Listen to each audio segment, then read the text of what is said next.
the Blood of Olympus. The Blood of Olympus was my birthday present to myself. My birthday was October 1st, and I pre-ordered this book. That's one of my birthday gift to myself. So I was really excited for it, and honestly, I really, really enjoyed it. A lot of people, I've heard a lot of people complain about it. A lot of my friends have complained about different things in the book, and I'm just kind of like, I didn't mind. I kind of loved it. So there, I guess. I don't know. Well, I'm going to try to do this without really spoilers, but I'm going to talk about the perspectives, which is not really spoiling anything, but I didn't care that we didn't have a Percy and Annabeth perspective. I don't think we needed a Percy and Annabeth perspective, because we've gotten so much Percy and Annabeth in other books, that I just didn't feel like it was necessary, and I definitely really happy we got Nico and Reyna, because without Reyna's plotline, you would not have gotten a lot of the story plotline with the Hunters and the Amazons in this book. And I love the Hunters and Amazons, and I really, really loved the storyline with them and Orion in this book.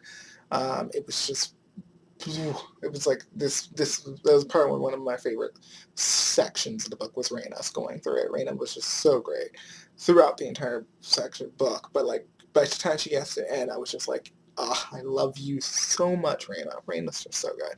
And I absolutely love Nico. Nico's been one of my favorite characters since he got in the book. Ever since Bianca's death, I feel like I've been inclined to just love Nico and just want him to do well. And so Nico's character is another character where, when reading from his perspective, I really, really enjoyed it.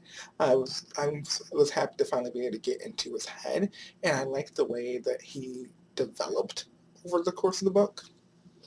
Um, and, well, Jason was funnier in this book, which I thought was really cool. I thought Jason was just a lot funnier than I've seen him be, which I enjoy. Leo's always funny. Leo's always great to read. I love Leo. And Piper was badass in this book. Piper and Reyna were badasses, and I was like, yes! So was Nico. My three, like, they're like the three badasses. Piper, Nico, Reyna. Like, whoa. Like, if they were on a quest together, it's like, watch out. Just watch out, because they're going to come and crush you right now. They were awesome. And I just really enjoyed them throughout the entire book. I actually reread the book just reading Reyna, Nico, Piper's sections actually once. I just kind of read over that one to see how it would go, and just because I like those sections so much. But you can't really read it without Leo's sections. You could probably read it without Jason's sections and still understand what's going on. Not saying anything against Jason. I actually really like Jason. I actually think I like Jason more than I like a lot of people. What I was upset about was not getting Hazel and Frank's perspectives, because I don't feel like we got any Frank, well, I was going to say their couple name, wasn't I? Frank or Hazel. We didn't get Frank or Hazel closure in this book, and some people would probably disagree with me and say, yeah, we got some closure for Frank and Hazel. Like, I think we got I think we got enough closure for Percy and Annabeth in this book, for sure. I think we got enough closure for Percy and Annabeth, because there was a section where it's like, here is closure for Percy and Annabeth, is what I felt like in this book, even though we didn't get their perspectives. But Frank and Hazel, I don't really feel like we got that in this book, and that's where it's one of the things I didn't really like. So in the other books, the battle scenes are larger and just more like extravagant than in this book, and I felt like that was kind of lacking in this book. But other than that, what I was really thinking about was in the other books, deaths. Character deaths should be, boom, really striking. They should, like, hurt my soul a little bit. In this book, while I just didn't feel as affected by the character deaths, even the minor character deaths in the previous book affected me. Like, when if it's a small character you only say one time, it could still really affect me in the other books. Well, this one I was just kind of like, I'm not feeling it as much as I should. There's the two deaths in the book that I guess kind of come back later where they mention it, that they died again. And at that moment I thought, wow, this is a really great scene. Yeah. But I didn't really get affected by the deaths as much as I kind of wish I did, actually.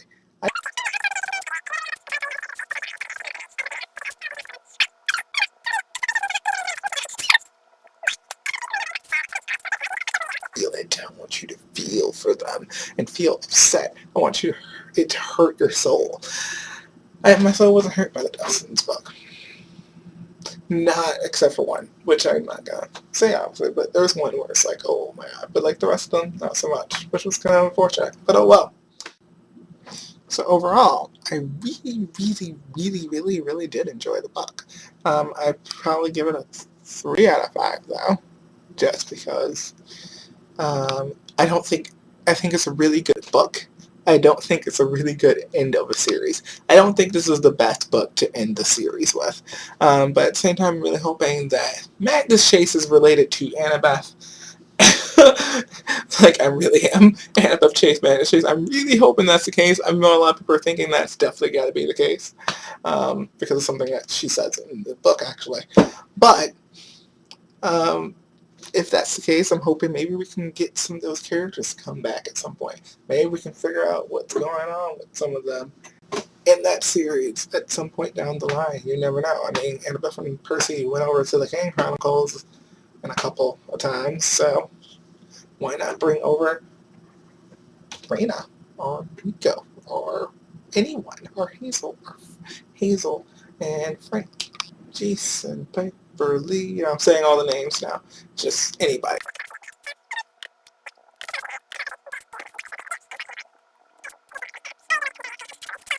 Part in this book. And so that's all I'm going to talk about for this book, though.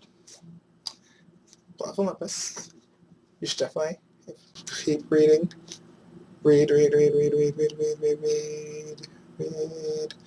the books if you haven't gotten to this book yet. Some of my friends haven't gotten to the book yet, and so they will be avoiding this video like the plague, apparently, and that's what they said. Anyway, and it's not even that spoiler, I feel like there's like minimum spoiler edge in this video. Maybe, I don't know. I'm sorry if I spoil anyone. I'm not trying to. I'm putting the book on my head. My hair can do this. I got the hair for it. I'm awesome. Anyway, so that's all for this video, and I will see you guys in my next video, which will hopefully be soon. Probably sometime next week, or yeah, it's going to be next week. I'm going to have another video up next week for sure, actually. I'm going to be doing a top 5 books of the year video. Ooh, get excited. It's going to be fun. I actually don't know what I'm going to pick yet, so it's going to be interesting. So let's see you next video. I'm going to take this book off my head now. Bye.